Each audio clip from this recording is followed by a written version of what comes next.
I'm sure all of you would agree with me that artificial intelligence today has touched almost every aspect of our lives. And it wouldn't be an exaggeration to say that AI is about to take over our world. Artificial intelligence and machine learning are the buzzwords that we have been hearing over the past few years across industries. And recruitment industry obviously hasn't been immune to it as well. We have already seen significant amount of innovation, and obviously there's more to come with the help of AI in the recruitment industry. And I'm very pleased to welcome my highly distinguished and eminent panel of experts to have a conversation about this. Welcome, everybody. So companies like Tesla and Google are moving away from traditional hiring variables like job experience, qualification, etc. And personality traits like being creative, curious, leadership skills are taking prominence. Now, given this scenario, what are the various applications of AI you've seen in the talent acquisition and management space? I would want to start with Nirupma. It's a very good question you've started off the session with, because I think what we're trying to typically do is, the behavior of people is unpredictable and AI is predictable. And you're trying to match both of this to the extent possible, right? So it's only an extension, it's not a replacement. If it's replacement, I and you won't exist because they will all come and take over the robots of the world, right? So the important thing to understand is here is in terms of how to what extent things can be predicted. What are repetitive tasks that can be predicted? What is it that you can pair and you can still predict? And the rest of it will all go by your own attitude, and you can still predict it or by a trend analysis using NLP. You can use any of machine language or any of the AI tools. But what is most important is that you're going to ultimately work with the human being. So if you're able to succeed in a way that you're using the trends and you're using AI to the extent that it is required, and the rest of it you're allowing a person to work and to deliver, I think the companies would have succeeded. So it's just not machine alone. So a bit of unpredictability would be there, and that unpredictability, to make it predictable, you still need a human person. So I think it's not like it's going to wash away human intervention, but then it will play a very, very important role. And I think we have enough people in the system on the panel who would talk about, and it will be interesting to hear how each one of them kind of brought down the cost and also increased the productivity. Thank you so much for those insights, Nirupma. Some interesting thoughts there. I would now like to move on to Vishwanath. So, this is the future technology, right? So, like many technologies which came in, a lot of people would want to write off immediately saying that it doesn't work, right? So, my belief is that if you start understanding, for example, most of the people have stopped at AI itself. Then, if you understand what is deep learning, what is reinforced learning, what is machine learning, all of these, and then obviously each of the technology, let's say, for example, chatbot is actually based on some of those technologies and all of that, like NLP and all of that. So it is good to embrace this technology, understand what it can offer, and it is not they versus us. It is not machines versus human beings. Can we co-create a superhuman being system which can work and solve the problems?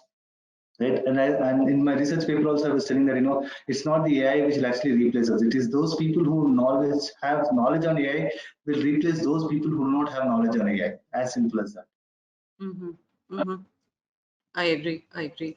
Raghav, your thoughts, please. Sure, Divya. Thanks so much for asking that question. Yeah, see, the way I think it's very pertinent. You can't ignore it. I mean, even if you like it or not, AI is going to be a part, very much a part of every single organization. We used to talk about this, back in the days, 50 years back when technology was really kind of just starting up. I think this is something similar. So you're not going to ignore it. We have a lot of companies now in the country who are using AI's aspect in a lot of industries: retail, pharmaceutical, life sciences, healthcare, FMCG, and sooner or later, it's going to be a part of this horizontal called talent acquisition as well. So I think the way we have to look at it is that it's really the simulation of human intelligence. it is going to add benefit to almost every aspect of the talent acquisition space, whether it's on a corporate side, whether it's on consulting side, whether it's going to be used by an ATS or a CRM, which will have a lot of data, or it's going to be used by an HR manager whose job is to sift through a lot of CVs on a very regular basis, or if there are billions of profiles and a system here comes by and is able to analyze, assess information, and provide what is the highest success ratio. So the way I look at it, I think the sooner we realize that it's there to stay, and we start devoting our time and energy to that, we're all going to save a lot of our time and energy and get better results. So today a lot is kind of discussed about improving candidate experience, bringing the human back in human resources, etc. So do you think AI is influencing the way the industry works? What are the implications for talent and recruiters in this space? I'm sorry, I'll start with Ganesh first. I do agree with some of the points that have been laid out. To me, I think AI is just a buzzword. End of the day, it's all about a tool that can mitigate a pain point, which is a burning pain point. And if you look at why AI is being talked more in the recruitment, is I would say a big part of it is right now is because of COVID, right? You can't even move out of the home, you can't even meet people, you can't even have face-to-face dialogue. And to me, HR is all about human connection, and that part, face to face, is the best way to do it. And what AI is doing right now is augmenting those data set so that you can make informed decisions. And I agree with Nirupama, it's impossible to replace a human. End of the day, a human has to make the decision, but it's important to give you the right insights as a human that would make a decision. And AI does fair amount of good work in terms of extracting in the most unbiased fashion. If you build models that can inherently remove the bias, so it is very important to pick tools that inherently has baked the technology using algorithms which doesn't include gender, race, ethnicity, facial expression, or contours that generally leads to bias in any system. And if you are able to do it in with sufficient amount of data set, you end up getting patterns which are a lot more holistic as well as predictable in nature. And with those data points, you can always make informed decisions. So to me, post COVID, it has really accelerated the adoption, and it's becoming more of a need of the day versus nice to have. Yeah. Thank you so much, So I just Ganesh. want to kind of add on to what Ganesh said. I think it goes back to that Martech's law, where the technology, the way it is advancing versus the adoption of the technology. COVID has really, really enabled this adoption of technology faster, and then we had automation and AI playing its own role. Right from if you really see, if you dissect AI into different components like machine learning, it is heavily used in sourcing. Then we're talking about robotics. We all have seen chatbots, screening that can be done. We're talking about computer vision, where candidate assessment can be taken up by that. Neural networks can be helping your interview process. Analytics, we all know what it can do to your data. Deep learning can actually help you, like I think Ganesh mentioned, for job search was a job recommendation. As a candidate, would I want to apply to a company where they are intuitively understanding my profile even before I'm applying? And finally, what as Ganesh mentioned, the job description management. There are humongous number of AI tools which can actually elevate the job and also eliminate a lot of those gender bias and all of that. And last but not least is cognitive computing, where it can be used for recruiting marketing. So I think it is always good to understand the components of each of these AIs and understand how they are used in different parts of your sourcing strategy. That's my Yeah, thank you so much. Yeah, it's about human biases. We will also talk about it in our next question. So, Raghav, your thoughts here, please. Yeah, so in fact, even I wanted to pick up on the human bias part. So I think human beings are emotional people. We are driven by emotions. Hmm. It's very less that you will ask an interviewer what he's really liked in the interview. And since we're talking about talent acquisition, recruitments, that's very important for us to understand, because candidates can also have a sense of, they can be scared about it. What is this AI? What is it going to do? How is it going to impact me? And so that is also a worrying factor for a lot of candidates who are looking out for jobs. And I think I would like to say that when the AI component, you have various components with regards to that. You know, you've got robotics, which is a buzzword. You've got AI, you've got NLP, which is a buzzword. You've got neural networks, you've got computer vision. All of these buzzwords are impacting various aspects of the larger talent acquisition. Now, whether it's Absolutely. sourcing, whether it's screening, whether it's assessing, whether, you know, right now we're on a webinar, whether it's really picking up all of this video content, converting into data, and really analyzing that data, you know, through various components and giving out some sort of insight. I think data is the new oil. You know, that's the new oil. And if you are able to utilize data, make sense of that, and have informed decisions, it's going to make everybody happy at the end of the day. I know a candidate, you know, who might be scared whether he'll be able to clear an interview or not because, you know, he lacks certain soft skills. But if he's able to kind of go through the process and the system tells, basis his past credentials, you know, the results that he's shown, and a system's able to do that, I think that's going to play in. So that's what I feel. Absolutely. I totally agree with you. Nirupma, your thoughts, please. Yeah, in a nutshell, I think I completely agree with what Ganesh was saying. I think you really need to understand where it can be used and how it can be used. And if I have to just say in 3 words, I think I would use the 3 E's. You extract, you evaluate, and you embrace the technology. And how you embrace the technology by engaging with the candidate would be critical. Since you asked the question saying how does it affect the industry and also how does it affect the recruiters, it's twofold. One, if I have to give an example, let's say we have a set of people who are on the bench, and you're spending a lot of money on them. You don't have to do that anymore if you have AI, because you can then predict how many people are without jobs for a particular skill set and how many are readily available to join. And if you are kind of, you have a test and you have kept them in your database or on the cloud, you can really predict if there are 2,000 of them on the cloud, on a virtual pool, you can get 200 of them, hopefully, and you don't have to spend on people. So it can kind of save costs. And on the recruitment, from a recruiter's perspective, you don't have to sift through all the resumes, right?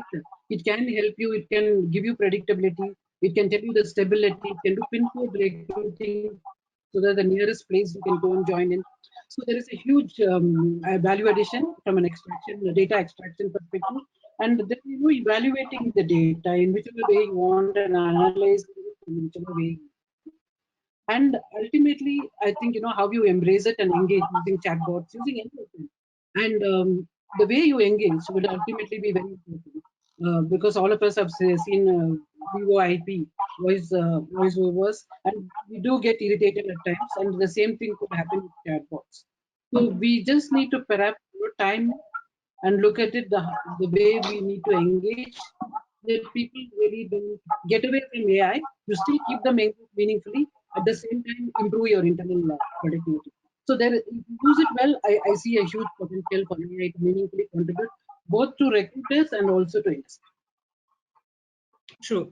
Thank you so much, Nirupma. So with AI, I think we can, get away with those mundane tasks and, kind of focus on more important things like building relationship with the candidate, and how do you kind of work with the stakeholders within the business and give them some good advice and build relationship with them.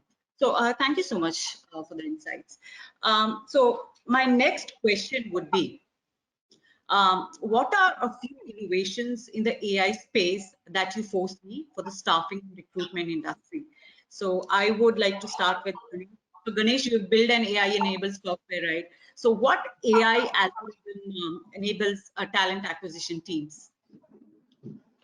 I think the biggest asset of late is the aspect of automation, aspect of outreach to a broader set of candidates who haven't even applied for positions. That's where the funnel starts. How do you reach out to the right candidates who probably is not even aware of the positions that are out there? How can you reach out to candidates who are not even looking for positions, but they are really one of the best in the industry? So the tools, like the automation tools, I call it, AI is more like an automation tool. It's primarily math, stats, and computer science that you basically put together to find the pattern. So these tools that can look for the right pattern of people who can then apply for positions. That can be a great asset to any company. As you bring them in, how do you engage them through bots? How do you engage them through video interviews? How do you increase the candidate experience in a way they feel really attracted to this position? And how do you then provide insights to the hiring managers so that the managers are well prepared to understand not only their skills of the candidate, but also how should you incentivize the talent, training wise, compensation wise, employee engagement wise, or even how do you engage through an email because you can't even meet this person. How do you engage with them through an email or even have a proper video call, conference call? So all those critical nuggets can really help the recruiters and the hiring managers focus on few who can really make an impact becoming a employee. So that's where I see the automation tools can really help in terms of the talent lifecycle management, at least in the talent acquisition space. Yeah. Yeah, and I think if we're able to achieve that, it could be like, kind of paradigm shift. Thank you so much, Ganesh. Yes, Vishwanath, your thoughts, please. So, as I said, I think we look at machine learning, which is actually heavily used, and obviously machine learning, deep learning, and the reinforced learning. And these are the learning algorithms that are actually used for screening the resumes. And this is a screening technology. The way screening used to happen 3-4 years back towards today has completely changed. And it is beyond parsing. People generally use parsing as screening, but yeah, I think they need to learn what is screening and parsing.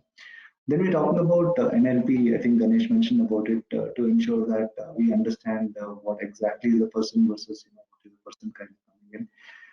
Cognitive computing and analytics, right? So, for example, I have this data of 1,000 people who joined us last year, and then this is the performance of these people and all of that.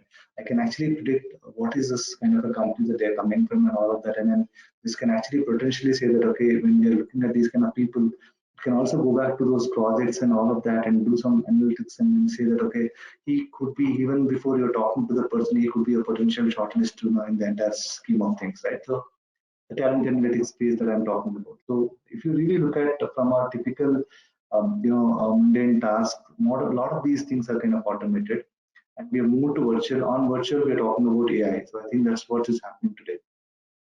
All right. Yeah. Thank you so much, Vishwanath.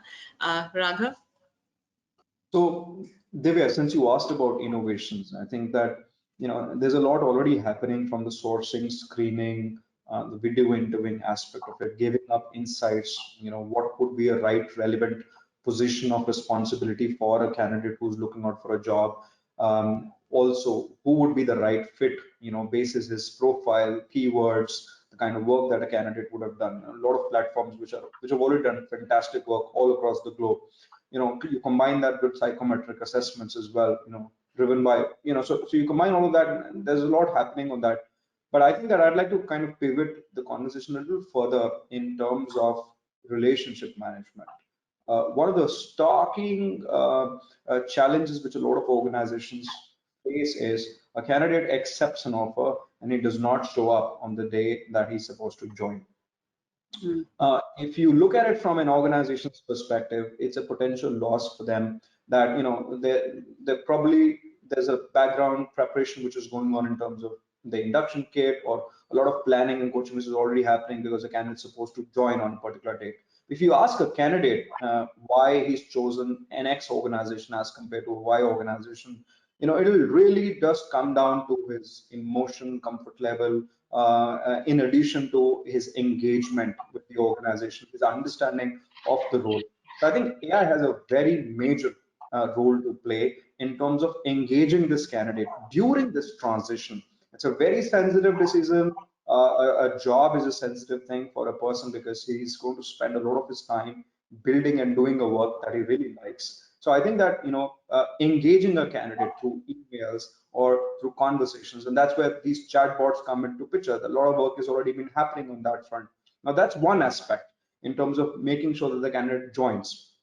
The second aspect is, what about all the people who are already working in the company? While we're talking about AI in the talent acquisition space, then we also need to kind of look into AI in the talent management space also. You've got a lot of people working in the organization, but sometimes projects come in and projects go. or people, they outgrow the initial role that they've been hired for. How do you reskill them? How do you match them with regards to a newer position which is coming into picture as well? So I think that's also another area of innovation that's really happening. Reskilling, utilizing the reskilled workforce so that they realize their full potential. Thank you so much, Raghav. Nirupma, we'll move on to you now. I can just think of two things. One is speed, and the other is predictability. And speed comes in because of the way you're able to predict and obtain data. From a predictability perspective, I would think that the kind of insights that we can pick up in hiring decisions, in terms of understanding the word choices, in terms of understanding the speech patterns or facial expression. And today, even if somebody is cheating on a video, you can still find that out using AI. So many of this, which can, from a perspective of integrity of candidates to predicting their behavior, I think if all that, to whatever extent it can bring to the table, I think it can improve not only the speed but also the quality of people who are getting recruited. That's Yeah. correct. Yeah. All right. Thank you so much, panelists. I will move on to my next question now. So it is observed, and this is about those biases. Um, so it is observed that there are a lot of conscious and unconscious biases that come in when humans recruit, right? So, and according to Ceipal's AI industry report as well, so around 70% of leaders in talent acquisition space agree that AI will eliminate human bias. So, how do we eliminate human biases with the help of AI? So, I will start with you, Ganesh. The key part about any to me, tool is a tool, right? End of the day, you have to build the intelligence, and it's not easy to build an intelligence, and especially humans are the most complex uh, mammal in the world, and it's impossible to find a proper pattern. So we actually, when we started the company back in 2014, we made a conscious effort to not look for conscious data, because the moment you tap into the conscious data, people change the answers based on the need, which never reflects their true self, right? And when you look for data which has subconscious influences, you have to really probe deep, and you need to understand if you are looking at signal or noise. So to answer to your question, I think from the get-go, from the perspective of building AI tools, you have to make sure that there are certain parameters that always create bias. So if you fundamentally have that understanding and not focus on, as an example, gender, race, ethnicity, facial expression, contours. These are the 5 critical parameters that always leads to bias. There are others too, but these are the 5 fundamental ones which leads to at least 80 plus bias within any AI model. So if you fundamentally create the models where people are not being looked from that pattern perspective, and you have equal division of male and female as a part of making sure you create the models, you always end up getting as close as it can be the way of unbiased assessment of humans. But to me, these tools are always going to be probabilistic. These can't be deterministic too. You will never find singularity, 100% of understanding humans. So you always use this to get more insights. As an example, using the resume, you can identify, is this person comfortable working from home? That is something that is doable through the Ceipal platform. So using that, you can see if those can be correlated back when you're doing the interviews, right? So using the data, it gives you more power to ask questions, and hopefully you can understand if the tool has some inherent bias, you can remove it as a part of the human intervention. Yeah, thank you so much, Ganesh. Some interesting insights there. We'll move on to you, Vishwanath. Now. Your thoughts on So, according to me, I always believe that this is something that cannot be like in a day that things will fall into place and people will be unbiased and all of that, right? And we are the ones who are making those machines, which means that we need to also ensure that the machines do not have bias system, right? So, taking that point, so I think I heard somewhere or researched somewhere that there was this. I think in the Bay Area they did a research about a particular case where they masked the CV and then they did not tell about whether the person is gender female or male and all of that. And they actually went ahead and saw the results that whom they did not want to kind of get shortlisted or whatever it is, they are the ones who are getting shortlisted, right? So we don't know that we are doing this, and then it happens to us. And then I'm sure there are one of these companies that I cannot mention in India. What they have done is they have looked at different parameters of all of that aspects, and then put that into reinforced learning kind of a thing in the system, right? And automatically system keeps on learning, and as far as and when recruiter is doing something different than what system is looking at it, system is trying to understand, okay, what is this thing that you have not taught me but you are also doing it, can I understand it better and all that, and that's where system is starting to learn. I think so. We are trying to make those systems so unique, but at the same time there will be some kind of bias which will creep in. That's where the role of leader will come into picture.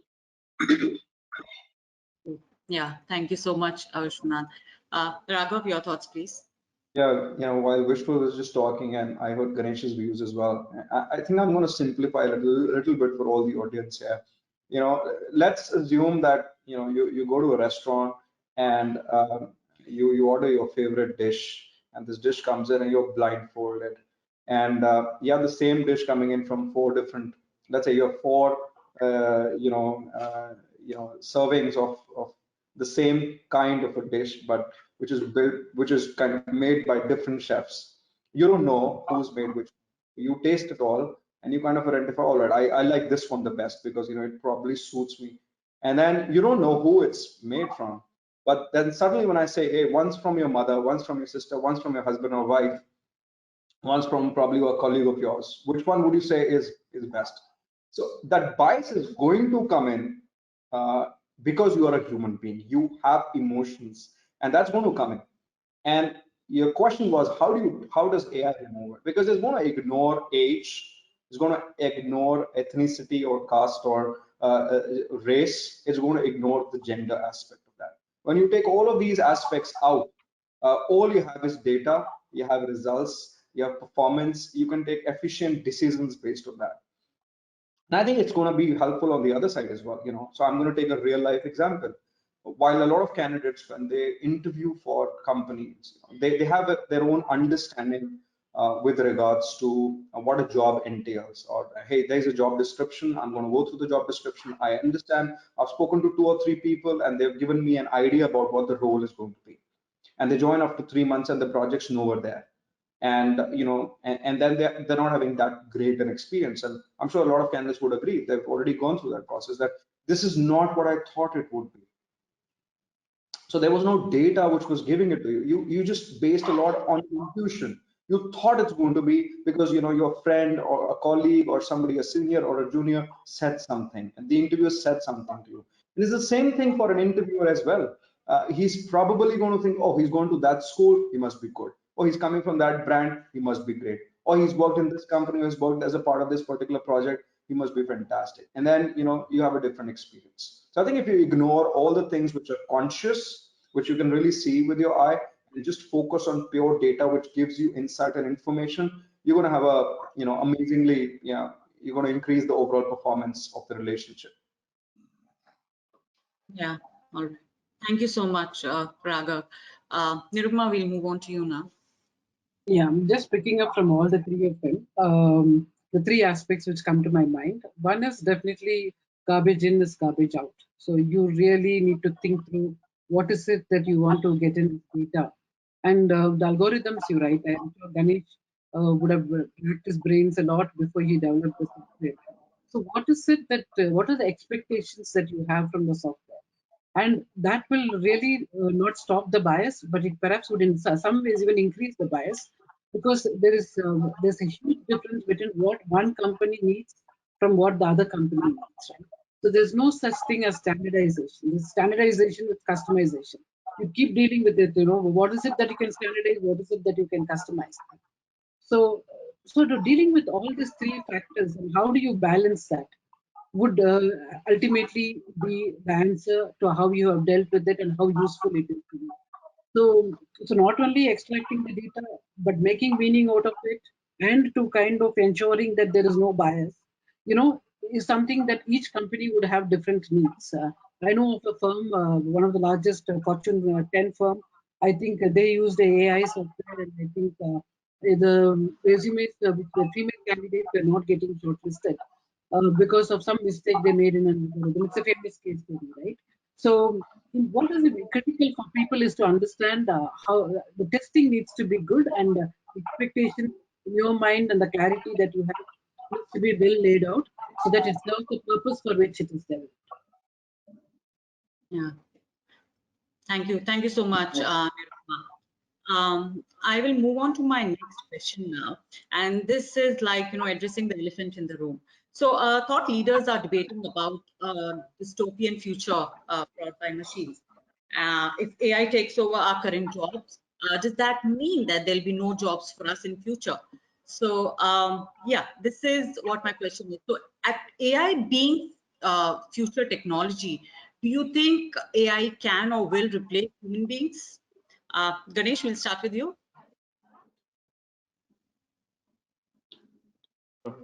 I think if somebody can answer that, probably they will become trillionaires or more than trillionaires, right? So Yeah, yeah. I think Or we all won't it's exist.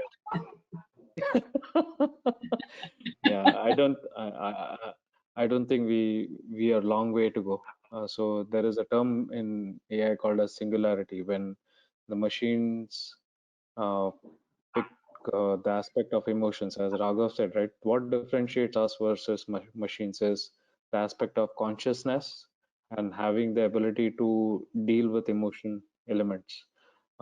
Machines are more black and white. The moment they hit that chord, pretty much they can supersede what humans can do. And we are way long, ahead, probably like hundreds of years, maybe not 100, maybe 50 years to get to singularity. So to answer to your question, I don't think these tools are actually going to help you in becoming more efficient. So as an example, passive candidate sourcing, in one click of a button, you get 100 more candidates filling up your funnel. And in one more click, you can reach out to them and ask, hey, are you interested to basically know more about this position? Versus you always pick up the phone, chase them through an email one at a time. That's a very inefficient process. So these tools are primarily making it easier for the recruiters to do their actual job, which is talking to the people who can really make a difference in the company, right?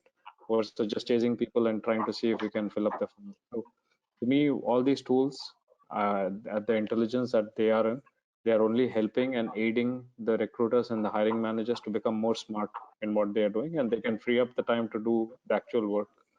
So tools are actually going to help everyone becoming more productive. In some cases, they will also open up the doors that probably we haven't even thought about. Yeah.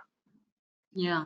Yeah, so I think there was an interesting research which done, right. So they were saying that 70% of the jobs will become redundant and 82% of the more kind of jobs will come, right. So it's a contracting statement, it's a contradiction by itself, right. But it's also saying that okay, new jobs which will emerge. So for example, I'll give you this very favorite example. It's somebody who's working in my team at a level one, who is just seeing the resumes through some keywords and all of that. Maybe that person will actually not find himself or herself in a job maybe 1 year later, right?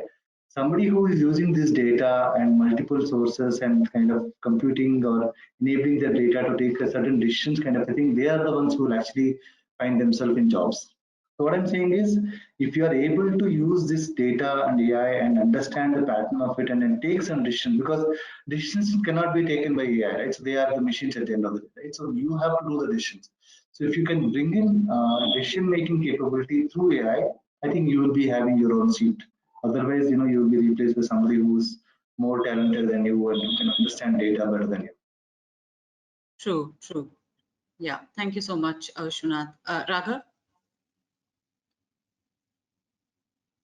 Yeah, sure. So, Divya, I mean, there was a time when there were no chatbots, and then chatbots came into picture, and a lot of questions got answered.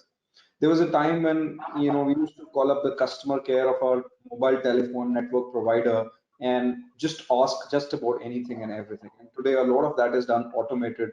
You can choose options, and so the need of having a human conversation at a very ground level at least as far as transactional processing is concerned, has drastically reduced. So you've already seen that, and that's not even AI. So AI hasn't even, I mean, it's very, very simple in just kind of giving them options and kind of getting it done.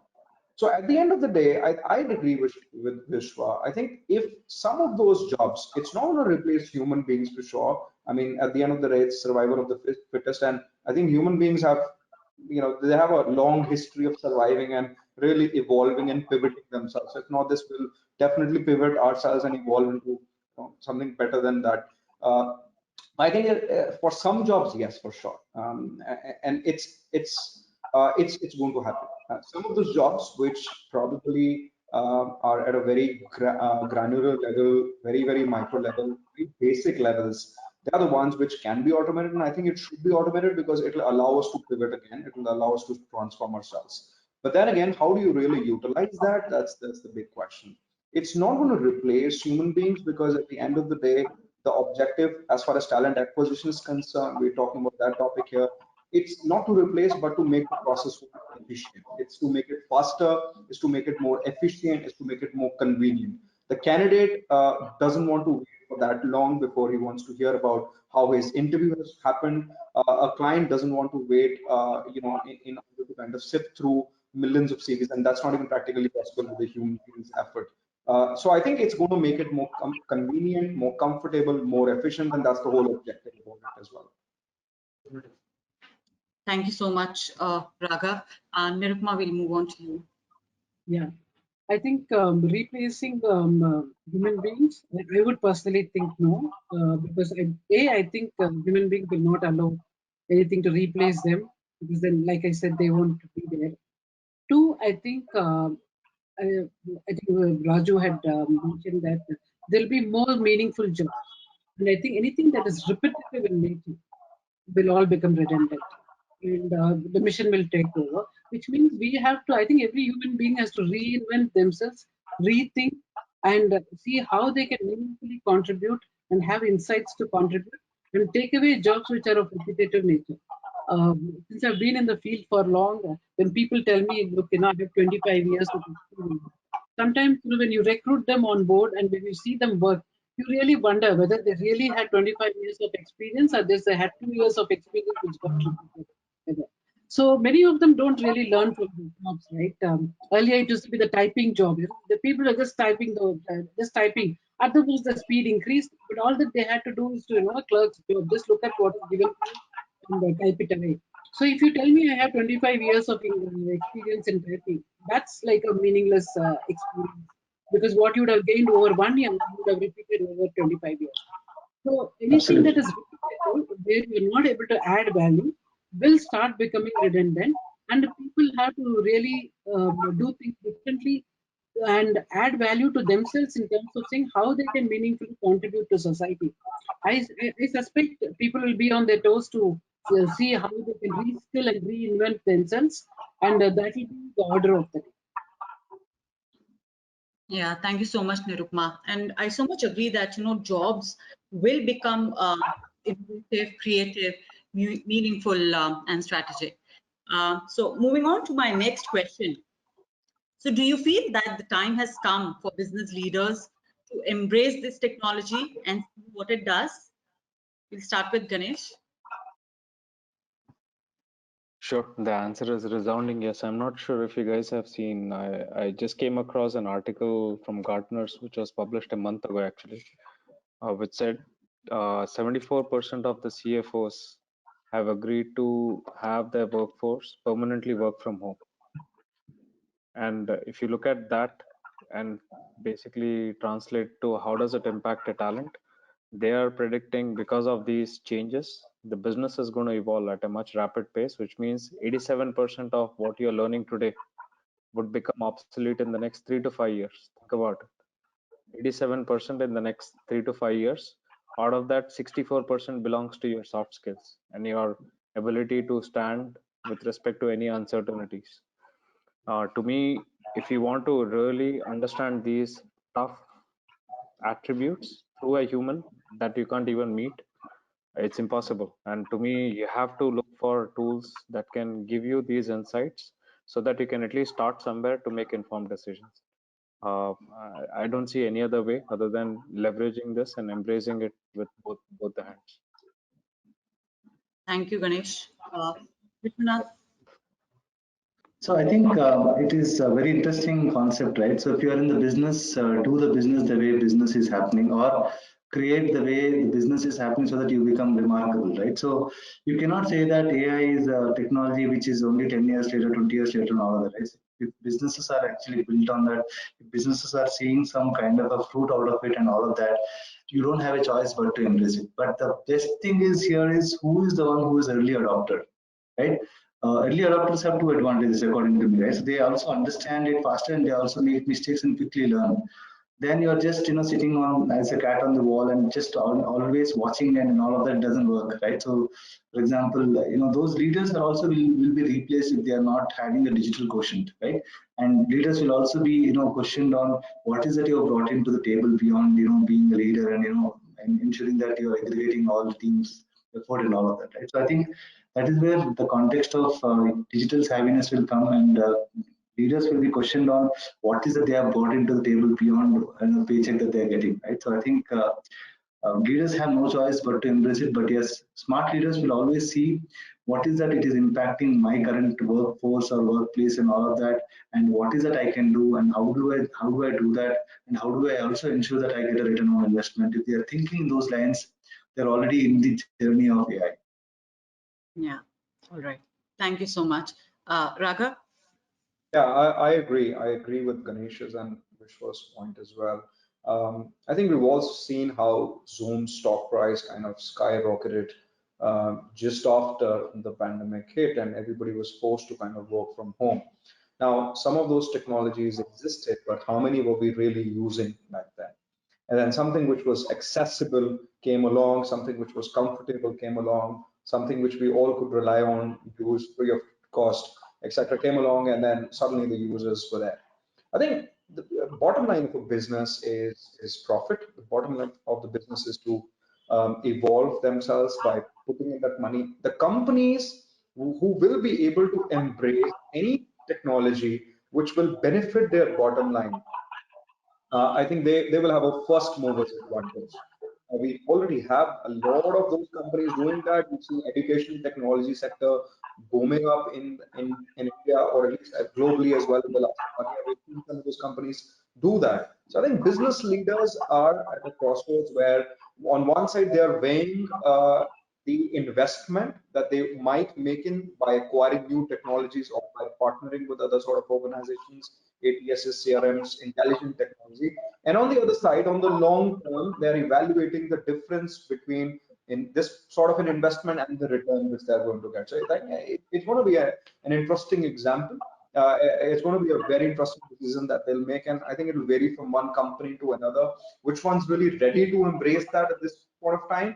Which one will perhaps have to do it maybe in a year or 5 years down the line? But the question of whether it's not going to be embraced at all, that doesn't stand.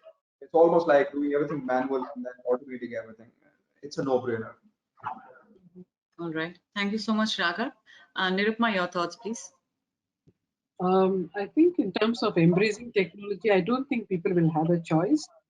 Just to take a practical example of COVID, nobody thought last year this time that we will all be working out of home over a period of 1 year, right?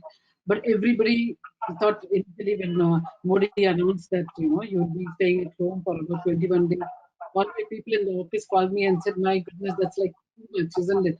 So I said, "Look, we are not supposed to predict this because we have no clue what's happening." So all of us started adjusting to the new normal, and then we realized that even people who had one bedroom rooms and where the wife is working and the two children are studying there, they all figured out a way of taking turns and making meaning out of life. And I think AI will be something like that. It kind of hit you. You're not accepting it's hit you. In COVID, it's more to do with your life, right? Directly. So you're accepting it. You're staying at home. You're accepting the new normal. Here, you don't want to accept that it's hit you, but then it has hit you. It has hit you and it has hit you very hard. So you, at some point in time, how much ever you delay, you will have to embrace the technology. And the advantage would also be like today, let's say you want to find find a skill. Uh, Somebody sitting in a remote location in Africa, or somebody in Russia, or somebody in US.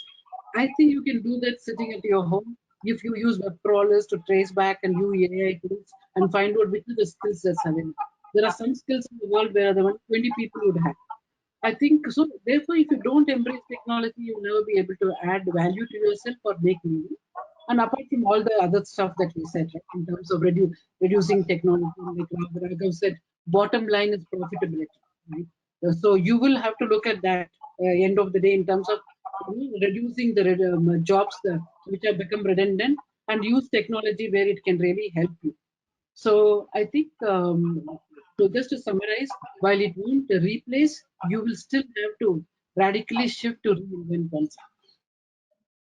Thank you so much, Yeah. Nirupama. I think we have 5 minutes left, and I would want to take some questions from our audience. So the first question is, um, how does AI affect candidate experience? Raghav, would you want to take that? Absolutely, yes. I'm a big advocate for that. Yeah.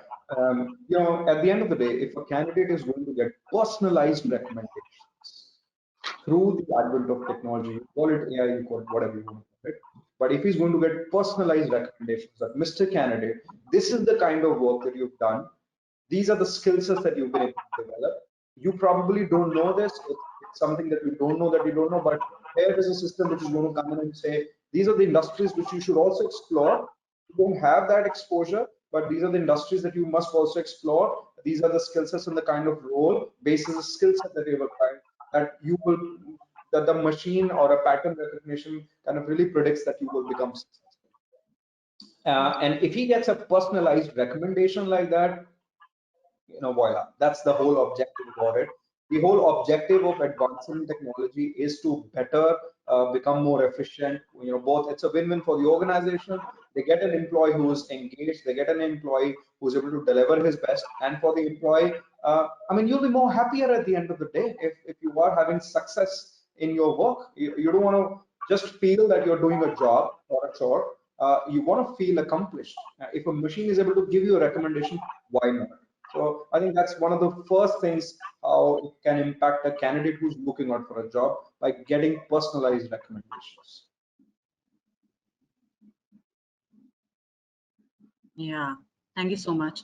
Vishwanath, would you want to add to this? So, so I think, as Raghav mentioned, today situation is supply doesn't know where the demand is, demand doesn't know where supply is. Yes, some smart cookie cutters knows that, but when I'm talking about majority, right? So assume a scenario which Raghav mentioned. I am a good, software engineer, full stack developer, but I am thinking about a change, and there is this conversational AI or some beautiful system comes into me and tells us this is exactly what you are, and these are 10 companies who could be potentially your source for you. And incidentally, Google is looking for one, and they have just posted yesterday. Look at that experience. Come on, I think it's like, oh my god, then they apply, and all that is a different story altogether, but that is what is happening, right? So now people are looking at personalization. I'm just giving another example, right? So there's one company, and I cannot mention the name of the company. As soon as you complete your application process, candidate application process, it will recommend you jobs. It's not ask you to search jobs. Look at that. It's obviously it's a simple AI tool, and anyone can build that. So that particular experience, that person is okay. We think as a system you are suitable for R0004 requirement, which is just posted yesterday, and recruiter is kind of looking at to hire this person as soon as possible. Why don't you just talk to this person? Oh my god, it's gone. I think it's so that is what is happening. So if you have some kind of a conversation, some kind of an experience based systems which is really solving this problem, and that's where the actual products will come out in the next 2 3 years. Correct. Uh, Ganesh?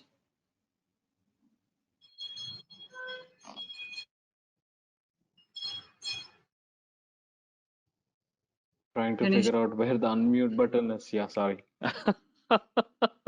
I was like, where did my browser go? I can't even see it. Yeah, I think I'll just give you an example. We implemented a solution right now. The candidate throughput has increased by 4x, and the candidate experience has gone from 3.8 to 4.66 as a star out of 5. And that is purely based on automation. giving them the ability to personalize some of their experience in terms of finding their strengths, aligning to the right jobs, and also telling them how do you prepare yourself for an interview process. So the more you give nuggets, the better connection you make with the candidates. Ultimately, they end up becoming your employees, right? It's all about aligning their core motivations and their skills to the right opportunities. So the answer is absolutely, it exponentially increases. It's just that there were a lot of apprehensions with respect to tools. Now that apprehension is completely gone because it's must have, not nice to have. Hmm, correct. Nirupma, would you Yeah, like to I add? think it's an interesting point because it all depends upon, I think, the way we are brought up, right? I think we are the only generation, people of my age. We listen to our parents and you listen to your children, right? Now the millennials won't listen to you and they don't see anything wrong with it and they may be right in their in some ways because what do we do on a festival? You go to take blessings from your from your parents or from your relatives who are senior to you. But I wouldn't be surprised if they go take blessings from Google tomorrow because Google is giving them all the information, right? It's not the elders who are passing it on. So the wisdom is not passed on, but the knowledge is passed on. I think that's the distinction we need to inculcate in children, and therefore they need to think differently. You can get all the knowledge from AI and stuff like that. The wisdom will come only from the human being. So the human touch bit of it, but still there will be, I think, from a candidate perspective, it depends upon how they are brought up till today. So they may lose the human touch. But if you look at the future, the way people are brought up and the way they obtain their knowledge and the way they get their wisdom, they may perhaps embrace AI and technology much more differently than what we would see and do, because this is what we have got used to. It's embedded in our software, right, internally, that we talk to people and we're so used to talking to people, meeting them. So for us, human touch makes a lot of difference. But I think personally, we would be the wrong age to comment upon what would it be for the future. So I think the millennials would be the right guys to say because they would have a different experience. So just to kind of make a point, I think human touch would definitely make a difference, and would definitely give a different feel, which AI wouldn't be able to give.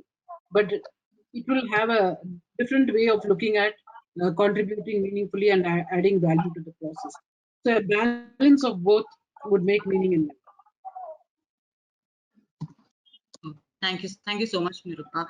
I think we've ran out of time, and we will take the other questions in our social feed. So please stay tuned to our social feed for the answers from our speakers. Thank you so much for the insightful and forward-looking discussion. It was a pleasure to have you all with us. I'm sure all of the attendees would have benefited from hearing your thoughts about evolution of our industry. Thank you so much once again.